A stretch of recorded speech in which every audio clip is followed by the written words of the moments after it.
I was walking through my local grocer, Hagen's,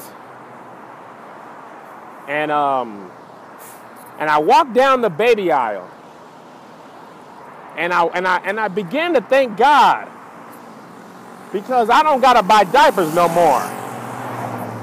Hey God, I used to have to buy diapers and formula and milk and nipples and those little things to clean out the bottle. I used to have to buy wipes and cereal and baby food.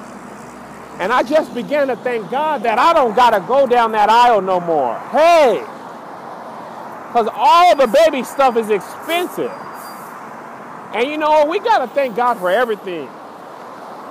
Because y'all don't understand how expensive the formula is. Shoes, car seats, immunization, onesies. They pooping up their back. We got to thank God that we don't got to do that no more. Sometimes we even be in sin, and we got to thank God that even in sin, he kept us. Huh? I forgot about how much daycare alone 2 times in my life. Daycare had cost more than it cost to live. When me and Melissa had our first apartment, and our rent was like $765. And our daycare bill was $900 just for Zay Zay. It cost more to send him to daycare than it cost to have a roof over his head. And then, when we got Zay Zay and JoJo, our mortgage was like $1,200 and daycare was like $16. Woo!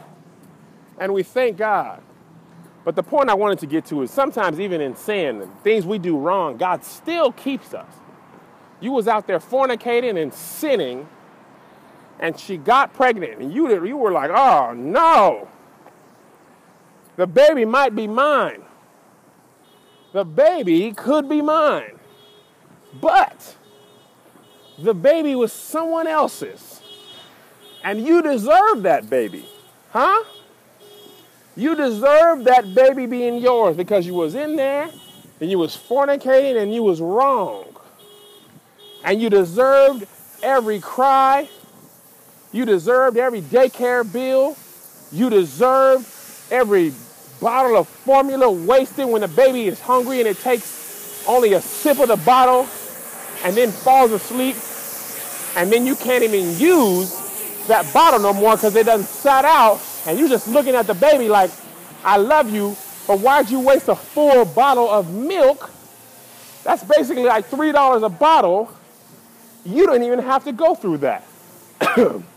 You deserved it, but you didn't have to go through all that, all those sleepless nights. Now you got to meet her family. You don't even know her that well. You done had sex with a woman and you don't even know her mother's maiden name. You don't know her middle name.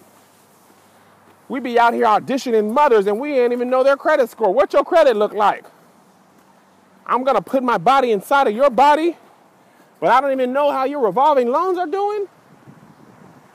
How many delinquencies you got? I'm going to put my body in your body. And I don't even know what your bill situation is.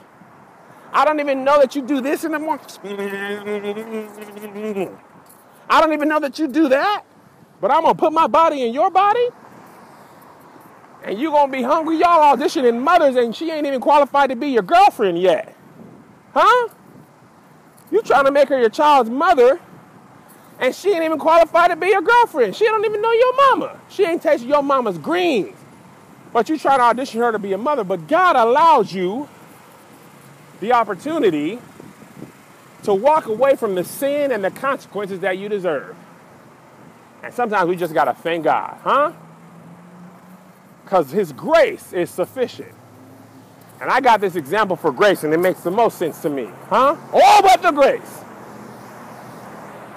Don't try and take advantage of God's grace, huh? God's grace is like car insurance. Just because you got it doesn't mean you go smash your car into a wall every day. Your grace is there to protect you and not to be taken advantage of. Shall I continue in sin that grace may abound? Surely not. Surely not. When I was young and before I got married, when I was dumb and in sin, I had sex with a girl that was a gargoyle. And I'll tell this story again. Y'all ever seen the show Gargoyles? I was 15 years old. And she was a gargoyle from on high. Ain't nobody know who she was. I didn't talk about her. Wasn't no social media. What's up, Harris? Middleman. Wasn't no social media or no nothing. And she was like, I'm pregnant. And I was like, huh? What you mean? It's like, I'm pregnant. I was like, no, you ain't. I didn't even say it ain't mine. I said, no, you ain't. God blocked it. He wouldn't let it be so. And then later on, she was like, I drank some vinegar and I lost the baby. And I was like, what are you talking about? What are you talking about? You can't, that don't even go in the right place. But guess what? After that, I still went and got in sin again. Yes, I did. We take advantage of God's grace and we go right back to sin. Because we don't, and then once it's too late, it's too late. Huh? Did it anyway. We be in there fornicating and asking for forgiveness mid-stroke. I'm sorry, God, I shouldn't be doing this. But it feels so good. Anyway, I'm almost at work. I just wanted to share that with y'all on today on Periscope. These people work with me. It's Harris and Andrew. Harris is the man. Andrew's the man. And we be balling. All day. All right, y'all. We're at ADD. We got to go.